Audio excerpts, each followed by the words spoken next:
As a journalist, இது murder இல்ல suicide நீ கண்டுபிடிக்கணும். And how are you going to present it as a sensational news? Sir, these South Indian reporters are not capable of presenting in English. இவனுக்குலாம் எந்த நடிகைக்கு குழந்தை பிறந்திருக்கு, எவன் கூட Irene, the victim here, was found dead jumping from the 8th floor of the City Tower apartment. While on her left leg, only 3 of her toenails were painted, leaving 2 unpolished. Also, it is seen that the paint bottle is left open on the table of a living room. Nobody would ever care to paint their toenails before killing themselves. Reports also state that there were no traces of any is assumed to be a suicide by the city police.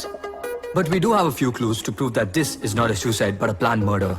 The victim here, Irene, has freshly painted toenails. It is noticed that the toenails on her right leg have been freshly painted, while on her left leg, only 3 of her toenails. There were no traces of any visitors at the apartment. But there are 2 cups of coffee found on the table, which shows us that the victim was not alone, but had company. And if this person is assumed to be a friend, it is clearly seen that the doors were locked from the inside, which clearly shows that he or she was not just a friend, but more than a friend to her.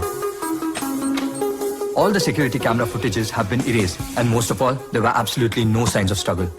Which brings us to the conclusion that this is not a suicide, but a very well-planned murder. This is Gautam Ramalingam for BBC News. English angradhu veru language da sir, knowledge illa.